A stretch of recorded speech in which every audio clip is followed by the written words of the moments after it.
on episode 12 of Amazing Entrepreneurs, titled, Let's Frickin' Grow. You're going to want to listen to this if you want some free marketing consulting advice. My buddy Jonathan Daniele is here and he delivers.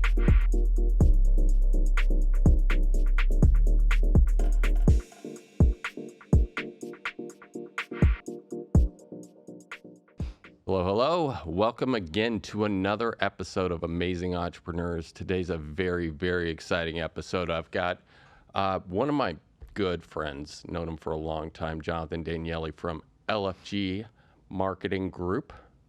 Is it group? It's media group. Whatever, man. You guys do marketing stuff. Excuse me. LFG Media Group. Edit.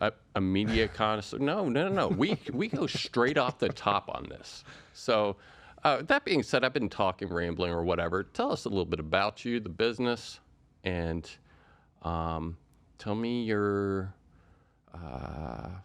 favorite food. Go. Favorite food? Sushi. No, but you missed the first part of it, man. Yeah, sushi's my favorite food. So tell me a little bit about the biz. All right, I'll tell you how it came to be, basically. Okay.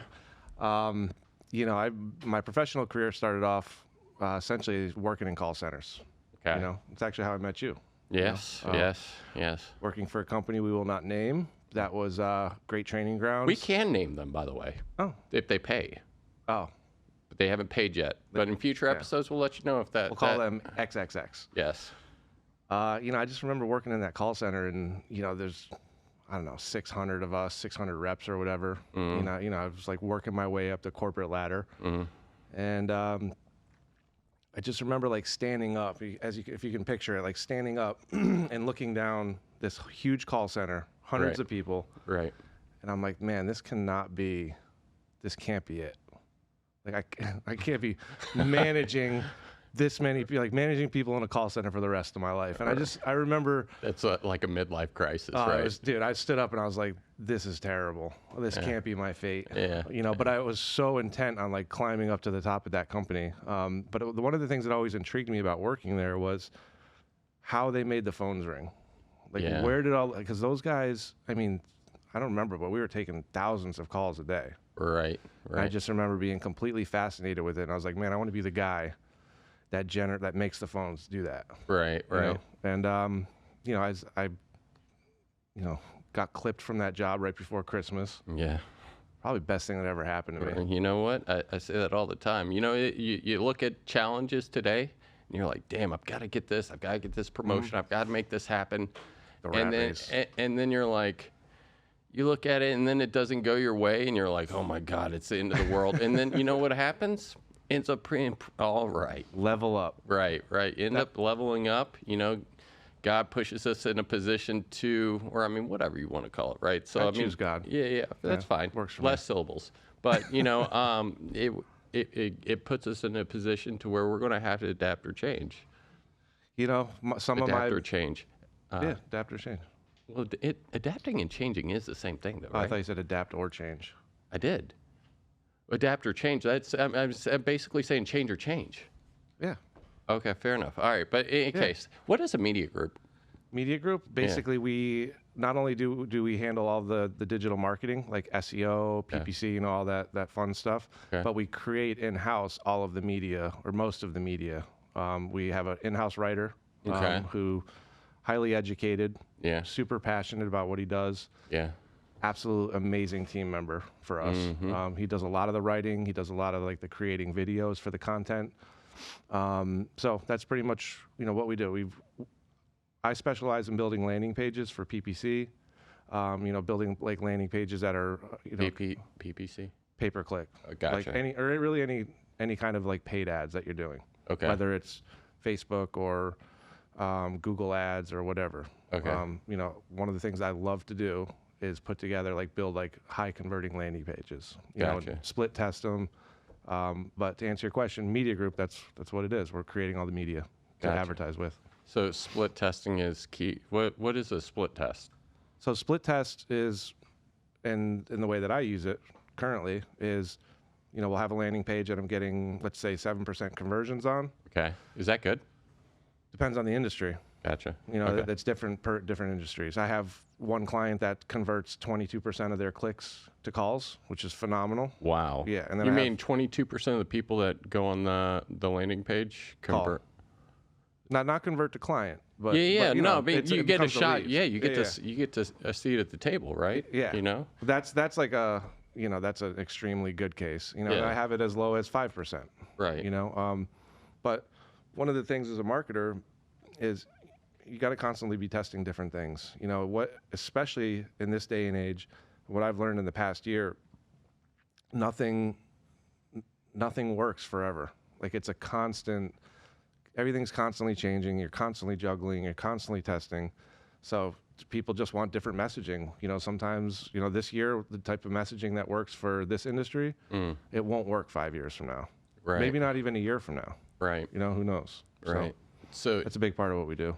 So you said call. So and then we start off with call center. So it leads me to believe a lot of the traffic you're driving to is somebody to facilitate the work for them, right? Like like an agent or something like that. Well, like the leads that I'm generating. Yeah. I specialize, or we specialize, I should say, in generating high quality inbound leads. Okay. Different, and that could be phone calls, that could be forms. A lot of different like digital marketing companies have their own specialties. Some of them are excellent at email marketing. Some of them are excellent at affiliate marketing. I've tried the whole affiliate marketing game before. What is affiliate marketing? Basically, affiliate marketing is where you're trying to generate as many leads as you can, and whether that's app installs, phone calls, it's really it's really a volume play, and it's a great industry to be in. People make a lot of money doing it, but I've never been that great at that, at generating that kind of traffic, because I always kind of go for like the higher quality stuff. I like to work with companies that understand, what it's like to take high quality leads instead of like the spray and pray approach. Gotcha. I'm still a little, I don't want to talk it, to death, but I do want to simplify it a little bit more for the listener. So, because I'm familiar a little bit with like what affiliate marketing is, and when you say like spray and pray, and then like app installs and stuff like that, but dumb it down even, like who is an affiliate, like what is it that you've tried that it doesn't necessarily work, or why you guys didn't go that route? So really what I consider, for me anyway, the affiliate type of marketing that I've tried was, like water damage repair phone calls, different types of phone calls that I've tried to generate, and I charge a company X amount, which means I have to generate that lead in X amount, and I have to make sure my margins are there based on, so I can actually make some money. One of the problems I always had was if I was going to generate and be able to make money, I had to get a little more gray and generate leads that just aren't helpful to businesses. Gotcha. So what's the point? Gotcha. In my opinion. Gotcha. So you're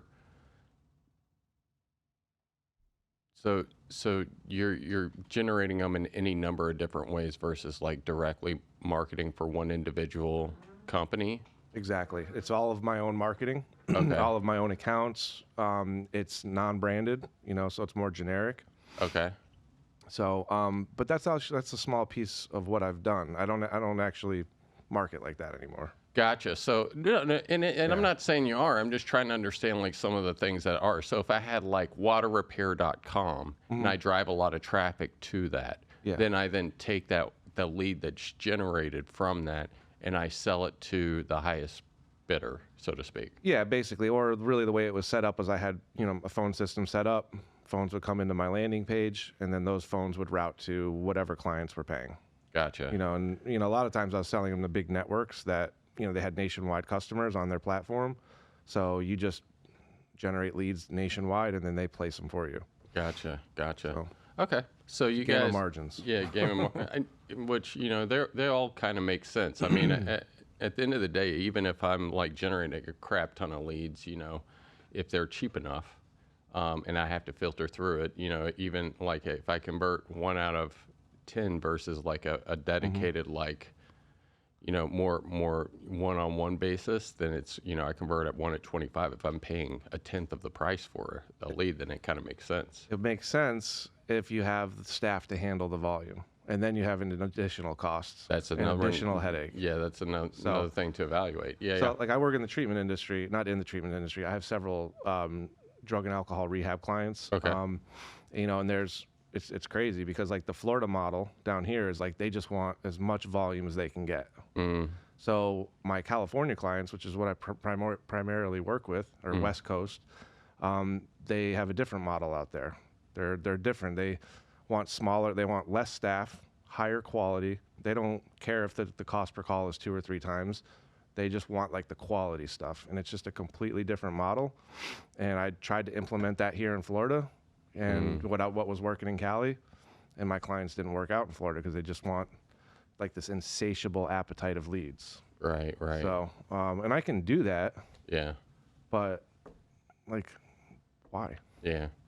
So, question. So you guys do a more direct approach for like, well, that's one of the offerings that you guys offer is like a direct approach to where you're driving live leads. So bottom of funnel type leads. Like where they are past a decision, they know they have a problem. They know they're looking for a solution. They just need the right pitch put in front of them. Gotcha. So. Okay. And is that typically relevant for, it seems to me it'd be relevant for almost any business out there that. Yeah, it's a good starting point. Like my favorite clients to work with, actually one of my favorite clients right now is the one that I make almost nothing on monthly. He's this painting company out in Cali, out in Orange County. Started from, guy is really good at painting, came from a really big company. He's got a couple of good guys working with him. They came to me and they're like, hey man, we want to start this up. We want to get this going. And I have been able to be there from like the ground level and like watch his company on a small budget, little PPC budget. And they're also doing SEO as well. And just watching them take off.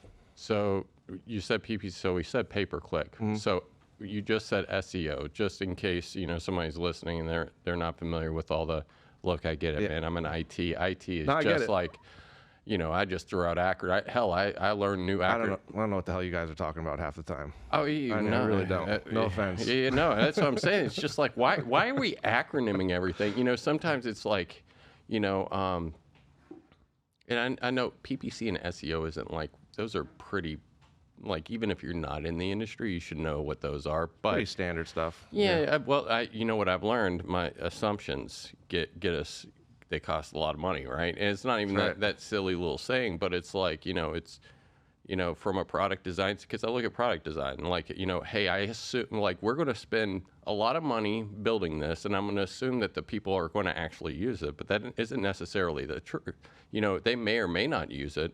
I'm making an assumption they are, and I'm paying a lot of money on those assumptions, but until I've actually done an A/B test and I've tested it out, then I don't, I'm making assumptions that this is the best route to go, so. Yeah, that's one of the things with marketing. It's like there's a lot of people out there that are really good at what they do. And I don't mean marketing. I mean just like what their businesses and businesses' ideas are. But the one thing they suck at is sales or acquiring new customers. And it's not that they suck at it. It's just it's not their specialty. Right. And that's where we come into play because that's what we specialize in. And, that's what we dedicate everything we do to or for me anyway, it's all about I just want to work with companies that I can watch grow. The best way possible. And SEO, to answer your question, search engine optimization.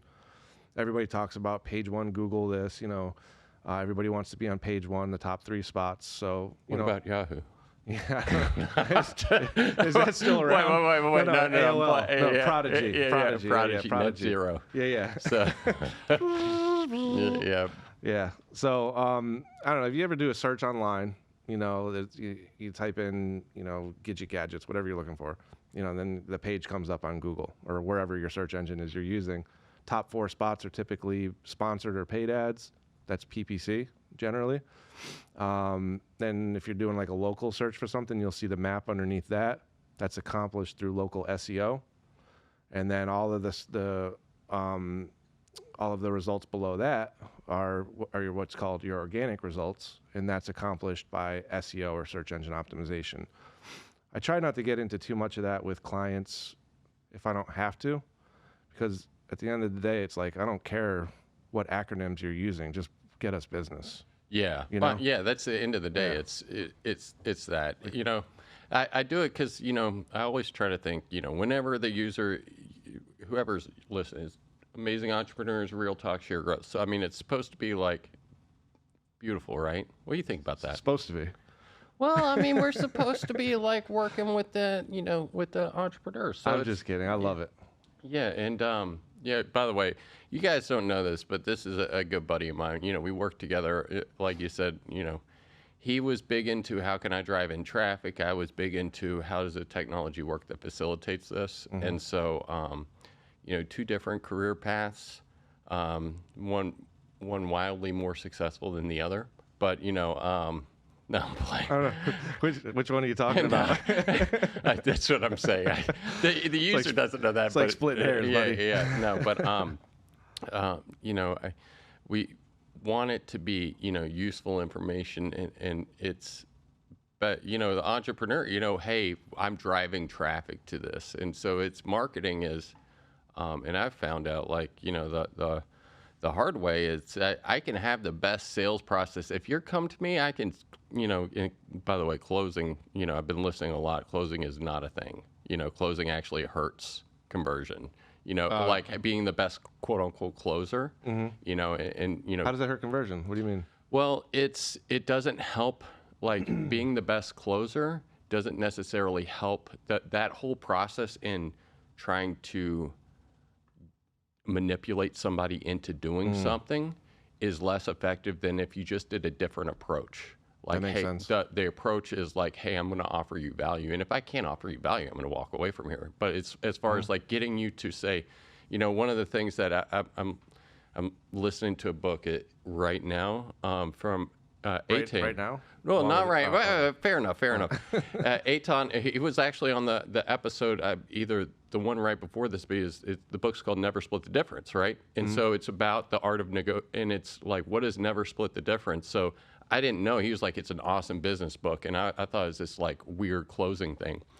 And the book is about, it's written by the former FBI hostage negotiating lead. Oh, did you tell me about this before, or somebody else? I literally just listened to it. And the reason why the reason why it's called Never Split the Difference, because in hostage negotiation, there is no fit. You know, I tell you what, you give me one of those, and we're good. No, it's an all or nothing sort of a play. Like, their whole job is to get everything that they want and leave nothing on the table, or else they're walking away as a failed negotiation, right?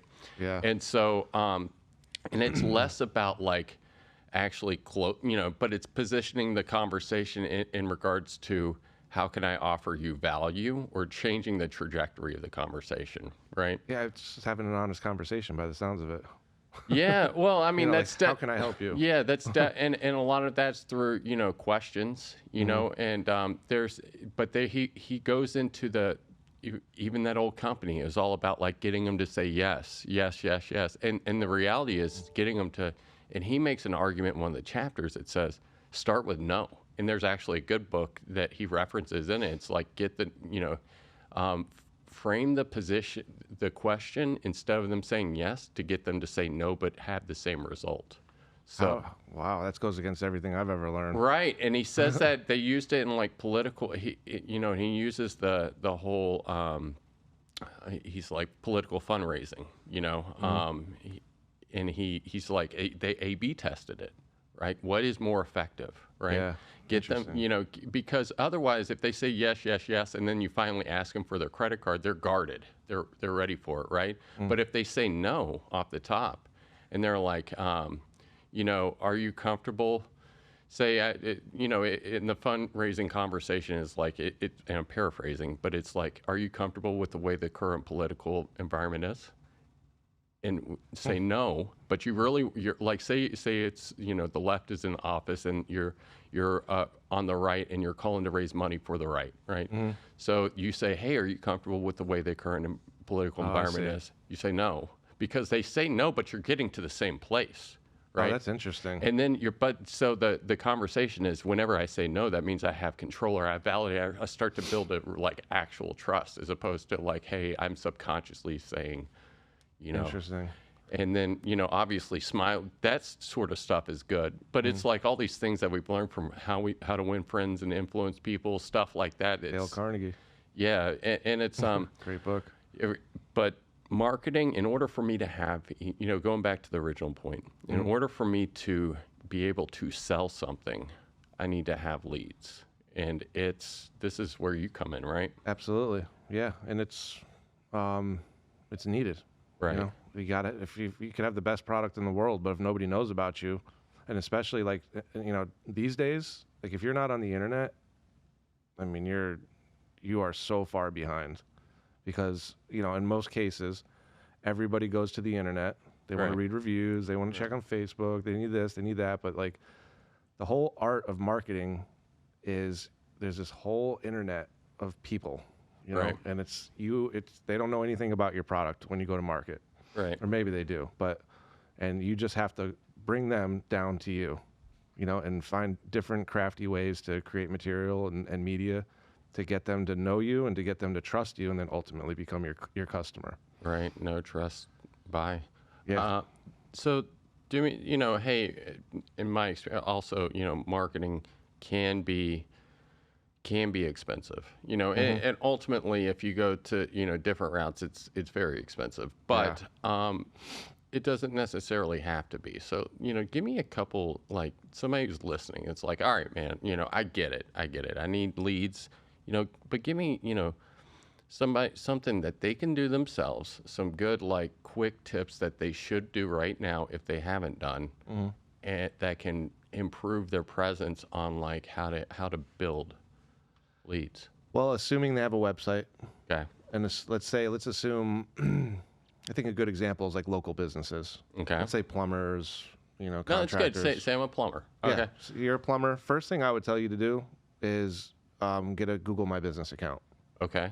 So you go on to Google. Okay. You could even just type it in, Google My Business account. And it'll walk you through. You're going to need a Gmail to be able to do that. Set up the Google My Business account, optimize it, and when I say optimize it, I mean fill out every single field that you possibly can in there. Okay. Think of that as like the meat of your business and who you are. Put good images in there. All your services. Like take a lot of time to do that. Right. So you get your footing there, which means that if you have a decent website and you have a bunch of content on your website and you're registered with Google, you have a Google My Business account, you have a chance of showing up in the map without paying a single dollar.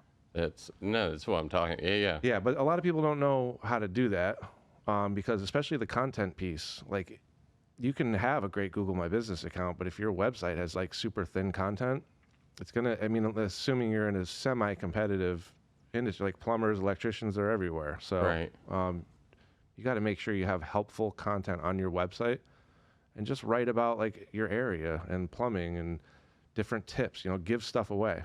Gotcha. And I think that brings into like almost an intermediate style of like, hey, this is some simple stuff for like SEO. And, that I'm kind of cutting because we full transparency, I'm a client of JD's. So he's done a lot of work with us. And, the first thing is like, let's make sure that we get the local and then the SEO, and then, and I want to dive into the SEO here in a second, but real quick, something from our sponsors. Are you expanding and is onboarding starting to become a challenge? Are you concerned about security and have no idea where to start? Are you considering hiring IT staff to handle your growing technology challenges? Look no further than OHMazing.tech, your one-stop solution for a fully virtual IT department. With OHMazing.tech, we specialize in creating a stress-free onboarding process for your new users. Once onboarded, leave the technical stress of managing your environment to us. Our team of skilled experts is dedicated to keeping your systems running smoothly 24/7. Focus on what you do best while we handle your technology needs. From VCIO services, technology procurement, and CRM management, we handle it all for one low monthly rate.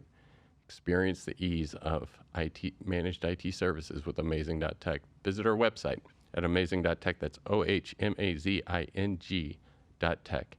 Transfer your IT worries into amazing results. It's a hell of a jingle, right? Ooh. Jingle jangle. Yeah, that's right. I'm sold. Hey, brother. I don't even have a server. Well, you know what? We don't need to have one anymore. Oh, here we go. No, but you can't promote on here. Fair enough. Well, yes, you can. Actually, you can. You can pay to have a spot just like that. Oh, okay. Yeah. Perfect. So your time is in our space is for sale. Not all of it though, because we want this to be truly informational. But the podcast ain't free. Christian ain't coming on here and mixing up the ones and twos for nothing, right? So until he starts doing this pro bono, we're going to have something like that. Maybe we start bringing him on for they can pay for the spot. Maybe we can trade services, right? Once it becomes advertise, yeah. All right. Well, so let's go into good quality, high quality content, right? So and that's on your site. Does that get put onto the Google My Business or? So we're back at the example. Yeah, I would talk about because that's an intermediate. So high quality content, and I mean especially if you're the local company, the local plumber, right? You need to on your pages. I mean, there's this. It can go really deep, but just surface type stuff for content. Just have stuff that talks about your area in the content, talks about your services. So Boynton Beach Plumbers, come utilize our Boynton Beach Plumbing Company. So how does this work? How does that? So that's going to help bring your page up, but what's the back end of it? How is it without getting too technical? But why do I put Boynton Beach? How is it going to know? Because remember you get the GMB. So once you have the GMB all set up, and then you connect that to your website. Google My Business. Google My Business, sorry. You connect that to the website. Okay. So there's a little map on your website, and that tells Google, hey, this is the area these guys are in. And then it matches the content on the website. You put all that together where you're talking about the area, your address is in the area. It tells Google, hey, this is a highly relevant search for somebody that's searching for Boynton Beach plumbers. So let's serve this towards the top because this is the most helpful for our users. Right. Gotcha. So, and then there's a lot more that goes into it, but that's on the surface pretty much. Okay. And how is it a consistency thing that I'm pushing stuff out? So there's different thoughts on it. I mean, I think in my opinion, it's just being consistent. So right. Let's say a lot of our websites, our own websites that we own, we do once a week. We post something, but it's high quality. It's not like ChatGPT, write me this article on this, and then we spit it out and throw it onto our blog and walk away. It's highly curated. Jason, who works with us, is an absolute amazing writer, so he'll curate the article, and then a lot of times, for our own blogs, for our own websites, we're attaching video to those blogs. Really? So we do a 2-minute video that we create in house, attach it to the blog. It's and then all of that together, and then there's and then we post that, and that's just a high quality piece of content that we don't have to worry about algorithm updates in the future. Okay. On that stuff because it's not ChatGPT created. Yeah. We still don't know what's going to happen with that in the future. Everybody can speculate, but it's just we're not doing anything black hat. It's all white hat, and it's helpful to the user, which in turn helps the business long term. I mean, I kind of compare our approach. It's just not the sexiest approach, but I compare it to like investing. Right. If you got your mutual funds and your 401ks and dollar cost averaging, you're investing month over month. It's not sexy. You're not going to be a billionaire overnight, but there's that approach, which is what we like. It's sustainable. It's low risk. And then there's the Bitcoin, and that whole thing, the fast money, which I compare to affiliate marketing. Fast and loose, baby. Fast and loose. I'm fast and loose. I mean, there's two types of people. Right. No, but I like that approach because it's really about consistency. Because as an owner, one of our, if listeners know that, like, if they've listened to any of our episodes, one of my biggest challenges was leads, because you get into, you're going to have the best sale. Like I said, going back to the closing thing, but if you don't have the leads to convert, then you're kind of, you just have a great product at that point. Yeah, I can be the best IT solution, even if I have something as robust as like Google or as game changing as ChatGPT, if nobody knows that I have it, doesn't matter. Doesn't exist. Doesn't matter. And then the consistency is make sure that, like, hey, I might not be, I might not throw everything at it at once, but as long as I consistently get some sort of traction and leads coming in, then I know that's something I can look at and point at and say, hey, I know that, like, I can start building off of that. Yeah. I mean, digital campaigns in the beginning are the hardest, especially if it's a brand new website. Right. I mean, that's like you're starting at ground zero. It's going to take the longest. Right. You get into like the SEO type of stuff, and it takes the right kind of client to work with, because they have to understand, like, really, like, they don't have to know how to do it, but they have to understand, like, it's going to take time. Right. And as a business owner, I get it, because I've had to invest in our own marketing, and starting companies with like not a whole lot of money. It's scary. Right. It's because even when you're the one doing it, and you trust yourself, obviously, you're not going to do anything wrong to yourself, but it's scary. It's a lot of money you're putting out. Yeah. And, there's projects that we have going that there's a lot of money out, but I know it'll work. Yeah. Like, I know it's going to pay off. Right. So, and it's just like holding on. Yeah. It's like, hold. Yeah. Hold. Don't run. Because, there's many nights where I'm like, man, I don't know if I can do this. Right. I don't know if I got the big boy pants to get through this. I'm going to go open up a snow cone stand. And, I think that's kind of, what separates, because to me, in order to have a company, first and foremost, you have to, if you don't have a marketing company or a lead generation company, you should consider I don't care if you're a plumber. Yeah. You should consider yourself, I generate leads for that, because, again, I cannot, even if I grew up and I wanted to be a plumber, and I'm the best damn plumber in South Florida, it does not matter if I have nobody to get it to. So, like, until I reinvent myself and say, hey, I'm committed to making this happen, come hell or high water. Yeah. That's it, man. I mean, I know what that looks like. Yeah. I know what it's like to have a great product or a great idea and nobody to sell it to. How's that conversation with the whenever you're doing, like, you're talking to business owners, right? So, what do you mean? Like, how does it start off? Yeah, well, I mean, how does it, because to me it's a consistency thing, right? So it's like, how does that conversation? Do you have like any things? Because there's bound to be somebody listening to this. It's like, hey, I want to do that, but, like, I am concerned. Like, what is, what do you do to not persuade them, but it's just, how do you, because you're going to have to do this or not, Honestly, and maybe this is why I don't have thousands of clients right now, but I'm going to shoot it to you straight from the beginning. And I tell people, like, there's going to be a time investment, there's going to be a money investment. This is what we've done. This is what I can do. I mean, I wanted a client in a certain industry so bad once that I did it for free, just because I wanted to break into that niche, and I offered free services, and we knocked it out of the park. And we got the job, which was great. And that's a good. That's a good offer. Yeah, that's a good conversion on your your call to action on your. There you go.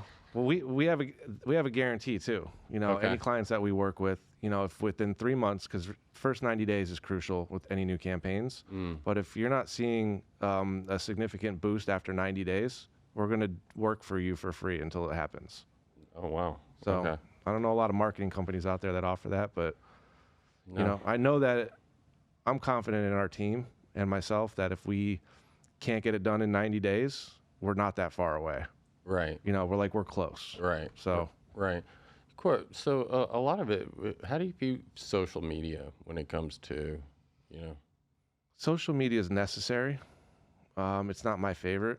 Yeah. My favorite is Google. Yeah. Everybody goes to Google. It's the best traffic. can kind of know where people are clicking from. You can, the thing that's great about social media is you can really drill down to who you're targeting. But I do like that aspect. That part's cool. Yeah, like the audience. Yeah, you That's can why really. Facebook's Facebook, right? Yeah, when we all signed up for Facebook 30 years ago, we didn't know what was coming. Yeah. now we just want to like look at like phishing stories or stuff about our friends' kids, and we're getting smashed in the face with an ad every three scrolls. Yeah, that you went to a website. Sorry about that. Where you went to a web. How do you know how that works? How the retargeting works? How you get followed around the internet, you mean? Well, but I kind of let the cat out of the bag. But like, man, I go to a damn say I'm a fisher, right? I go to a website about, they're selling their, a specific type of fishing rod, and all of a sudden, that's the only thing I see. Until you buy. You either buy or you die. Yeah, right. Yeah, I mean, it's accomplished with cookies, or pixels, or whatever you want to call them. There are all kinds of fancy snack names for them, but it's just a way of when someone visits your website or visits, let's say they click on your Facebook ad or whatever it is, there's a way that you can set parameters to follow them around the internet, basically, and serve them on all different platforms, and basically get them from being top of funnel and driving them down closer and closer to making a decision to do business with your company. When you say top of funnel, what do you mean? Top of funnel is like where someone's you're making people aware of you, of your company. They're not searching for a problem. They don't know about a problem. They're not really looking for anything. And then boom, they see something online. They're like, oh, like that's Mike with OHMazing. Yeah. Okay. That's interesting. What does this guy do? And that's like the top of the funnel. Right. And then you start to drive them down that funnel by, capturing their email address and then starting email campaigns, serve different ads to them, showing them that you're. So a number of interactions to where they start going from, hey, so like a funnel, it's the most people are at the top, and then even a little bit less, but they start getting to a point to where they're going to shit or get off the pot, so to speak. Pretty much. Hopefully they'll buy from you. That's like the ultimate result. But you just drive them down with, showing that you're, an industry expert or whatever your strategy is. Every company's different. But one thing that's for sure is you really should, if you have the money, you should have some kind of sales funnel. Right, right. I mean, unless you're, my strategy with like smaller companies that are trying to get off the ground is I always go to Google first for paid ads. Right. It's very bottom funnel, get some revenue coming in, and then you can grow everything out from there and then continue to lower your cost per acquisition. Gotcha. Because, I deal on another funnel. So to me, there's a marketing funnel to where it's like, hey, you get to a pitch, and then there's a sales funnel to where it's like, hey, I've got somebody engaged, and then we literally put like, a dollar amount on it. So like once they become leads, the leads are actually somebody that I'm pitching to, right? So, and each person's worth $20 or whatever, but as they kind of go, hey, okay, I'll talk to them, and then a certain amount will kick out, but some will go like, you know what, tell me your price, and then we'll go down, and then till we actually convert. So that's where you can start doing some forecasting on it. I think that, one thing that if you're listening to this and you're like, man, I'm not a sales guy, I'm not a marketing guy, and I feel like kind of sleazy. Not calling marketing sleazy, but I do want to point out that, and I'm not trying to talk the entire episode, but if you have a moral obligation, if you do a good job and you provide a good service when people are going to actually need it, then you're doing the wrong thing by not going out there and telling people that you are a good, honest provider of the service that you're doing. So that's kind of how, because there's like, hey, I'm tricking people to talk to me and stuff like that, or manipulating a little bit. But, if you have a team of employees that have bills that you have to pay, and you have a nice product, you have to go out there and do stuff like that. Yeah, I mean, you don't have to like be bait and switchy, like there's nothing, like you're advertising cars and they walk into your place and you're trying to sell them a mattress, there's nobody, well, I don't like sales. I have a hard time pitching myself a lot of times, if I'm being completely honest.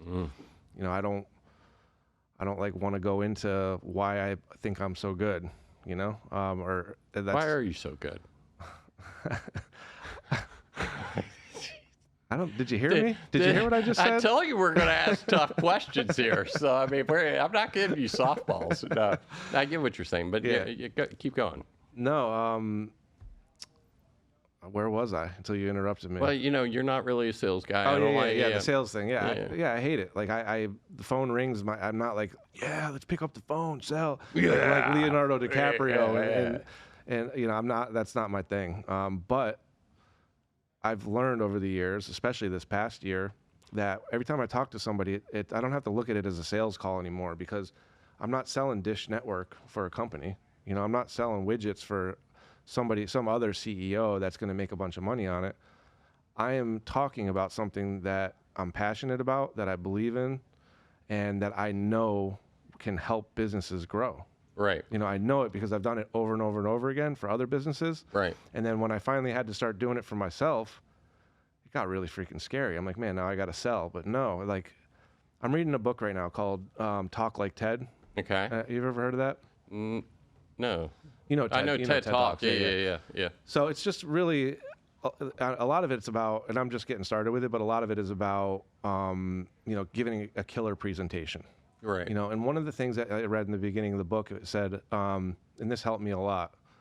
It said, like this guy asked, like, what are you passionate about? Okay, so for me, I'm passionate about digital marketing. Like, this is as it pertains professionally. Right. I'm passionate about digital marketing. I probably read more in the search engine journal and digital marketing news. Like a hurricane could be like a half a day away, and I could tell you about Google's algorithm update. I can't. That shit puts me to sleep. But the shutters ain't closed. Right. I mean, I can't think of a worse time to spend. But I get what you're saying. So I'm very passionate about it. And then the next question was, well, what makes your heart sing? I mean, digital marketing's neat and it's cool and it's fun to learn new things and like different tricks to get the phones ringing, but it doesn't make my heart sing. Yeah. What makes my heart sing is, like I told you about the painter in California. Right. Starting with a business, completely ground zero, and then small budget, very challenging, but getting that person off the ground and then getting those texts and those phone calls like, dude, like it's on fire right now. I just closed this job for $33,000, this, that, like all these different things going on. And I haven't made $1 yet. Right. But to me, like that's what I'm like, that's what makes my heart sing. Right. It's like, I always wanted to be, like I told you, in the call center, I wanted to be the guy that made the phones ring. Right. And now like I get to like work hand in hand with like good business owners. Hopefully they're good. And I get to experience that. And that's the best feeling in the world to me. Have you ever walked away from a client? Yeah, a couple times. I had this one, I won't say the company name, but I had this one client in Hawaii. Okay. And he, from day one, I was like, this guy is going to take years off my life. And we had like a good relationship, but he was just one of those guys. I had a PPC account. It was doing this. It was doing that. It was the best account ever, getting all these great leads. And I'm thinking like, what are we doing? I mean, then why'd you call me? So I get in, and of course, he's got access to the account, which I don't normally do, but he has access to the account, and every single like hour of the day, like, why does this click cost this much, and why is this, and what, like trying to tell me how to do my job. And it just got to a point where I'm just like, dude, I can't help you. Yeah. Like it's never, you're like, I have another client right now that's like that. They are not taking a single one of my suggestions. And I find that so damn annoying, because I deal with that all the time. Me? Oh my God, from an IT perspective. And it's like, they hire because effectively what we do is consulting. We do consulting. Same thing with you. It's like, hey, we do consulting from a marketing because like you don't have the expertise in house. We're going to come in and provide that expertise at a lower clip, right? Yeah. And hopefully it better, but there's nothing worse than being hired to do a job, and then they come in and tell you how to do your job. Like, bro, let me do my job. Like, I'm not here to, like, you didn't pay me, like, you're paying me a lot of money, and I'm grateful for that. But, on the flip side of it, and I think that's honestly a good sign from a consultant, right? To be able to stand it, like, if you really are good at what you do, you have, it's honestly on you as the consultant to say, hey, I am the expert. Let me do my damn job. Yeah. And if you aren't going to let me do my job, I'm not going to waste my time here, because my time is better spent, being effective elsewhere. Yep. And if so, I'm probably not the right consultant for you. Yeah, I mean, when you're getting phone calls 5-6 times a day from a client, was honestly like. Are you serious? 5? Oh my Dude, gosh. and he's Hawaii. Yeah. And they were Hawaii, so I'm East Coast, and this is a challenge I have with my Cali clients. I'm hours ahead, so my day actually kind of technically starts later. And I just have to be available. God bless you. When you have big clients and they call you, you freaking answer. No, I get and that's very challenging. But that's just that I'm kind of like the Jerry Maguire. I don't want tons and tons of clients. At least that's not my goal right now. Right. The goal for LFG was always from the beginning, like, build out our own internal properties that generate leads. And then now we're starting to grow into, an agency as well. I'm taking on more and more clients, and, and it's good to work with, like, the right people. Right. I've turned away a client recently where I knew, like, it just wasn't the right fit. Good for you. Good for you guys. You don't have to pick up every dollar you see, right? No, I know, but you kind of start to 80-20 rule. Yeah. 80% of the work comes from 20% of your clients. I've never heard that one before. Well, they never. And here's the kicker about it. Actually, I know what you're talking about. 80-20 rule, and then the 20% that's causing you 80% of your work is never the profitable ones. That's honestly exactly how it is. Right. Yeah, it's the smallest ones that I'm grateful for. Like, I'm always grateful for the opportunity because of where it could lead. But a lot of times the smaller clients, they're scared. Right. Think about it. They're small business owners. We've all been there. They're starting off, and it's scary to put out money. What's your suggestion to get through that fear? For them? Yeah. Really, hopefully you have a good relationship with the guy that's your marketing, the head of the marketing team. Right. Because the clients that I have now that have been with me for a while are the ones that I have excellent relationships with the CEO or the decision maker. Right. Like, constant communication. But I mean, just starting. The reason being is like, hey, I've got a budget of X. Like, talk me through where should my mind frame be in order for me to be successful? Oh, that's a great question. That's a really good question.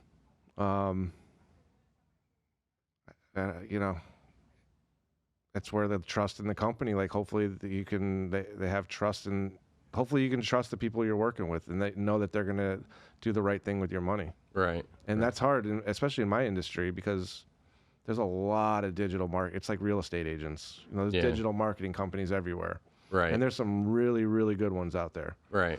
But the majority of them are not very good. Yeah.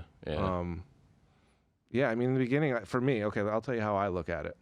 I look at it, I'm betting on myself. Because I know I'm the one doing the marketing, so I know that I'm going to take care of everything. I'm going to make sure that I can create the highest converting media possible.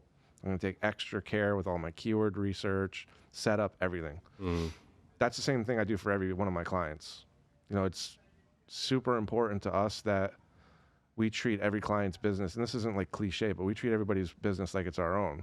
Right. And because of the passion that's involved in it, and because of what makes my heart sing, what I told you about, I take every client very, very personally. Right. And it's not a good thing. Yeah. I mean, it can be a good thing, but it's like... You've aged a lot.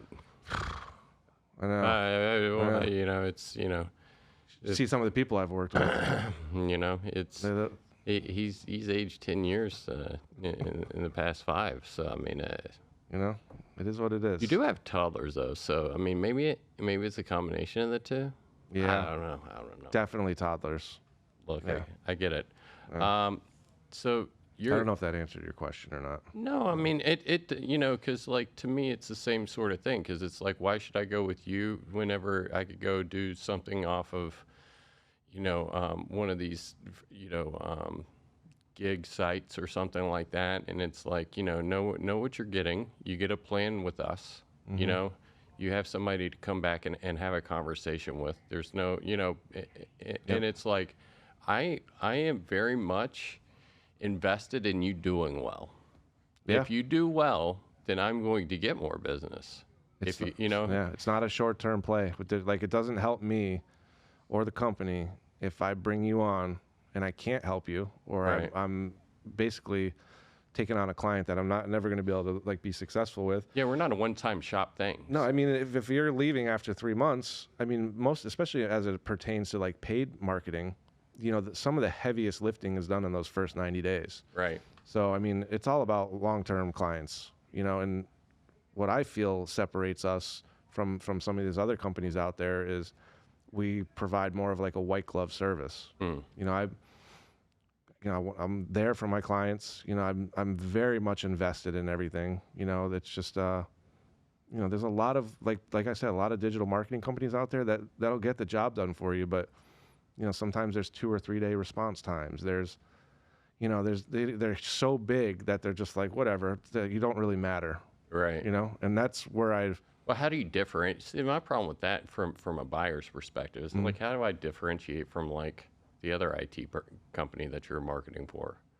Is there? It's all about relationships, man. Yeah. I mean, you got to vibe with who you're working with. I mean, you don't have to like be friends and get along, but you should have a strong working relationship. yeah, I agree. like that's especially with like the rehab, some of the rehab centers that I work with. I have a very good relationship with their director of admissions. You know, so I'm talking to them all the time. I know what's going on. Like I'm invested. It's not just like, oh, well, I just generated leads and you guys aren't closing, so it's your sales team sucks. It's not.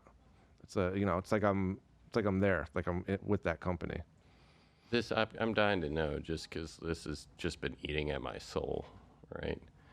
Boy. Is this like I see some shit where it's like I'm supposed to be posting on my Facebook or, you know, should I actually be posting on do I have to do all that?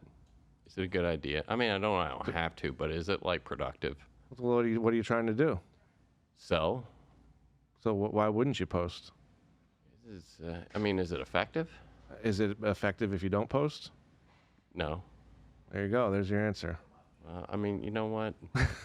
All right. With that, I'm done with you, bro. I am done. So I tell you what. Ask stupid questions, get stupid answers. You know? Look, you know, that's why I'm here. I mean, but like in more seriousness, like if you don't have to spend a lot of money doing that. Like you can just do simple posts and get your name out there.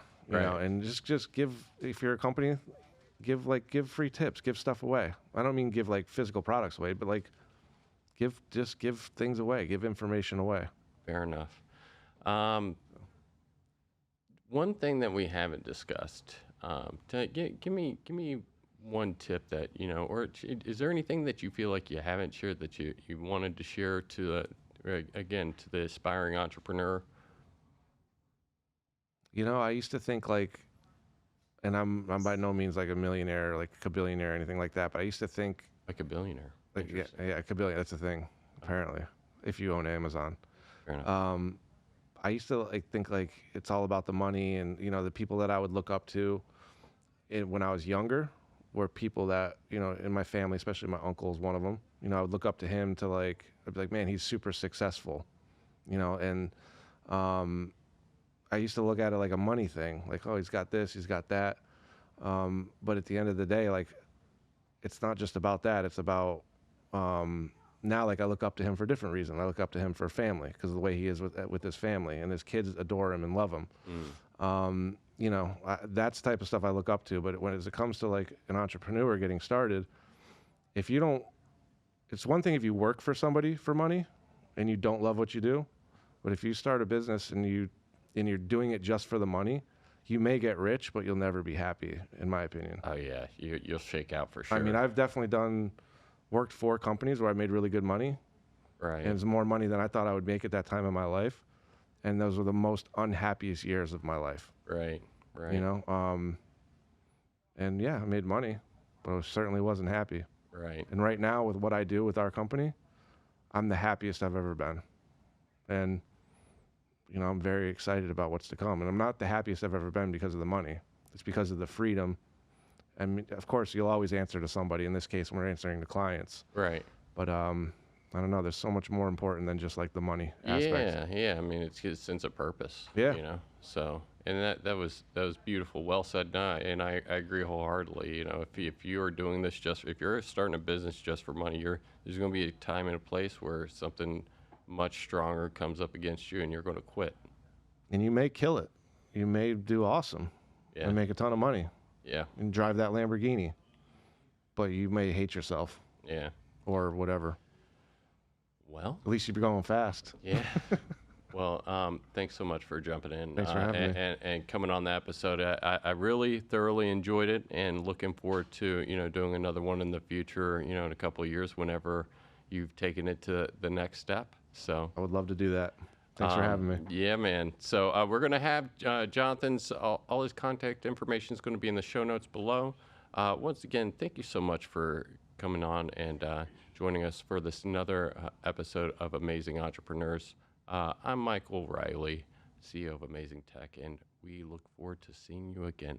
Have a phenomenal week. Bye-bye.